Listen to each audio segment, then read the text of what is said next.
Madame, Monsieur, bonsoir. Dans l'actualité de ce mardi 14 janvier. Les consultations avec les personnalités nationales et présidents de partis se poursuivent. Le président Tebboune a reçu ce matin Soufiane Djilali, président du parti Jil Jadid. C'est ce matin qu'a été installé le comité d'experts chargé de la révision de la Constitution, présidé par le professeur Ahmed Laraba.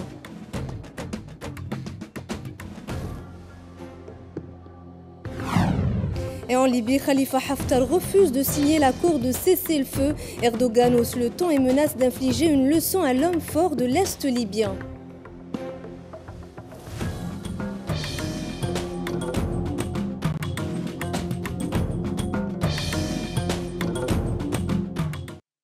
Le président de la République, Abdelmajid Tebboune, a reçu ce matin à Alger le président du parti Jil Jadid, Soufiane Djilali, selon un communiqué de la présidence. Une rencontre qui s'inscrit dans le cadre des consultations lancées par le président de la République avec des personnalités nationales, des présidents de partis et des représentants de la société civile.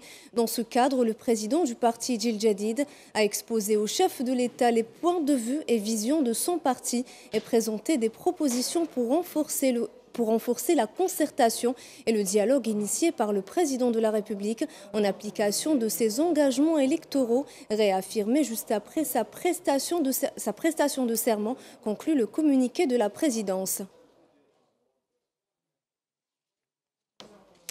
C'est ce mardi matin à Alger qu'a été installé le comité d'experts chargé de l'élaboration de propositions sur la révision de la Constitution, présidé par le professeur Ahmed Laraba. La cérémonie d'installation qui s'est déroulée au niveau de la présidence a été présidée par le directeur de cabinet de la présidence de la République, Nourdine Ayadi. Les conclusions des travaux du comité, traduits dans un rapport et un projet de loi constitutionnelle, devront être remis dans un délai de 2 mois à compter de la date d'installation du dit comité. Écoutez.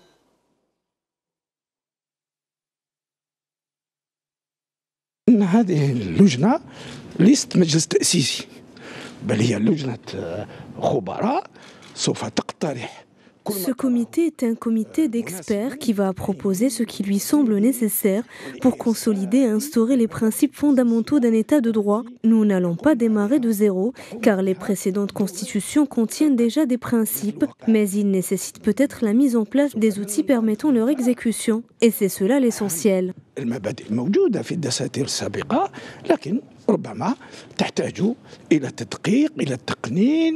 إلى وضع الأدوات الأساسية لضمان تنفيذها وهذا هو الأساس. Après avoir été nommé samedi dernier, Mohamed Louber a été installé ce matin dans ses nouvelles fonctions de président de l'autorité de régulation de l'audiovisuel par le directeur de cabinet de la présidence de la République, Nourdine Layadi, ancien journaliste de la radiodiffusion télévision algérienne et ancien directeur du quotidien El Moudjahed. Louber est enseignant à la faculté de droit d'Alger. Il est également conseiller en droit de l'audiovisuel. Il prépare une thèse de doctorat sur le service public de l'audiovisuel en Algérie.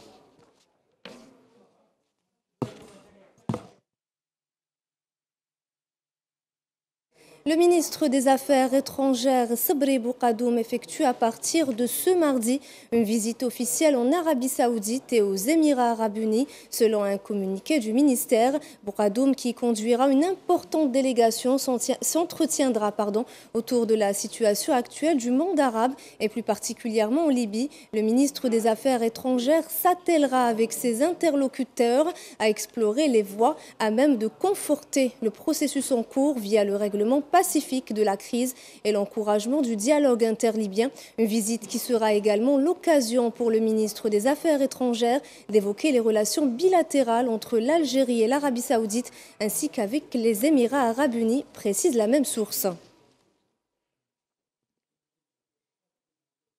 Et puis, dans un autre contexte, les avocats ont estimé ce mardi que les impôts et taxes qui leur étaient imposés et qui figurent dans la loi de finances 2020 étaient injustes. À cet effet, ils boycotteront dès demain leurs activités et organiseront des sit-ins. Je vous propose d'écouter ces quelques déclarations.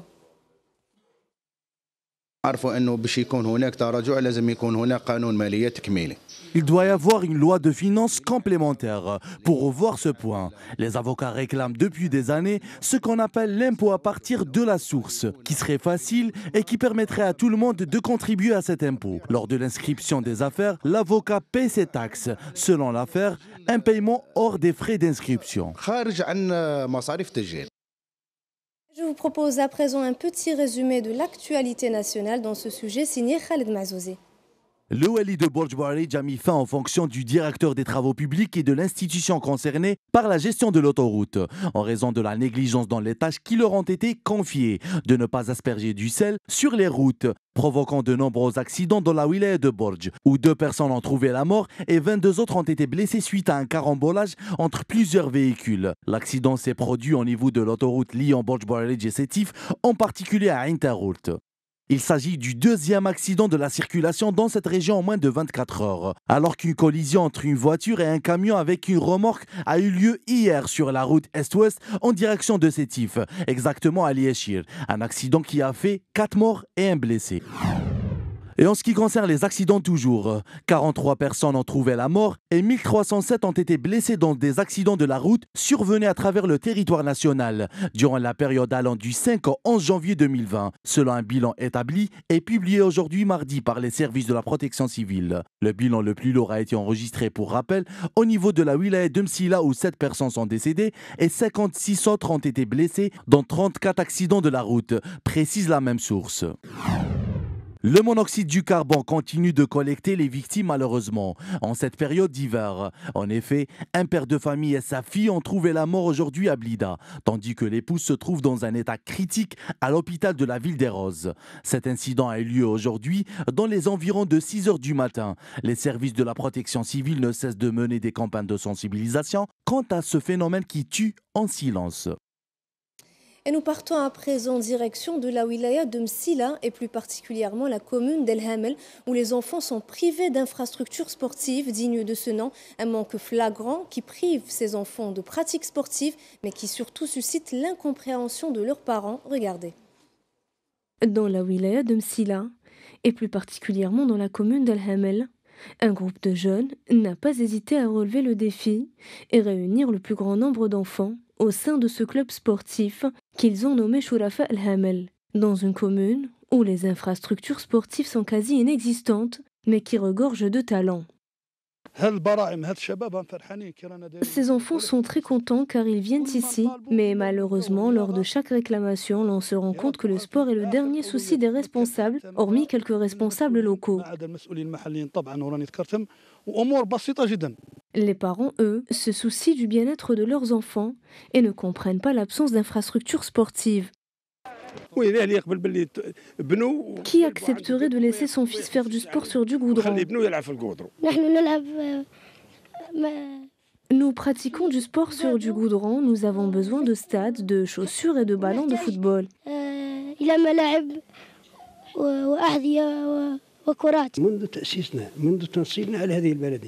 Depuis que nous avons été installés à la tête de cet APC, nous avons veillé à ce qu'il y ait des stades de proximité. Un seul stade ne suffit pas.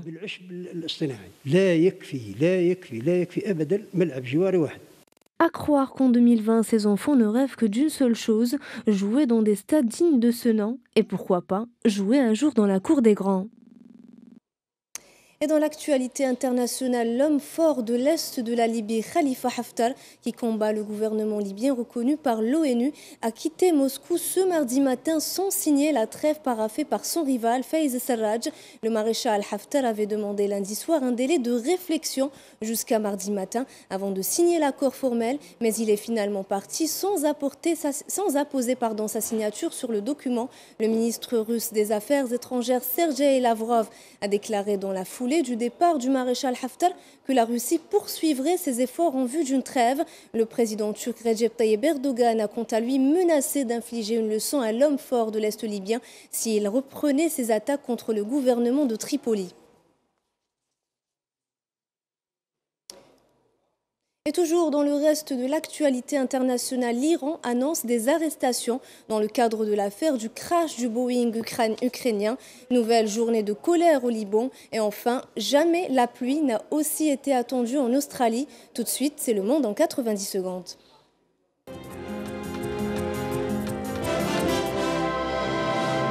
L'Iran a annoncé ce mardi avoir procédé à des arrestations dans le cadre de l'enquête sur la catastrophe de l'avion civil ukrainien abattu par erreur, après avoir démenti l'hypothèse d'un tir de missile iranien sur cet avion dont les 176 passagers ont été tués peu après son décollage de la capitale le 8 janvier. Téhéran a finalement reconnu samedi dernier sa responsabilité, évoquant une erreur humaine, une affaire qui a suscité l'indignation dans le pays et entraîné une troisième nuit de manifestations. 90e jour de manifestation au Liban, les Libanais ont une nouvelle fois protesté ce mardi à Beyrouth, Tripoli ou encore Hasbaya contre le retard que prend la formation d'un nouveau gouvernement et dénoncé une nouvelle fois la crise économique. Les axes routiers sont coupés dans plusieurs villes du pays alors que des pneus ont été incendiés. Sous le slogan « La semaine de la colère », les manifestants réclament depuis le 17 octobre le départ de la classe dirigeante, accusée de corruption et d'incompétence, et appellent à la formation immédiate d'un gouvernement de technocrates indépendants des partis au pouvoir. Les Australiens attendent la pluie impatiemment. De fortes précipitations devraient s'abattre sur le pays et notamment sur certaines des régions les plus affectées par ces feux, telles que la Nouvelle-Galles du Sud et Victoria au sud-est de l'Australie, ce qui a donné ce mardi de l'espoir, d'autant plus que la ville de Melbourne est enveloppée dans un nuage de fumée toxique. Certains des plus importants brasiers, notamment le méga-feu, qui était hors de contrôle depuis presque 3 mois, a enfin été maîtrisé par les pompiers.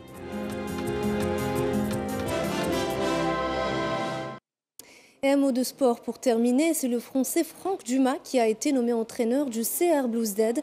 Une nouvelle que les Belouizdadiens ont reçue avec beaucoup d'enthousiasme, eux qui espèrent voir leur équipe finir championne d'Algérie après 19 ans d'attente. C'est un sujet signé Khaled Mazouzé.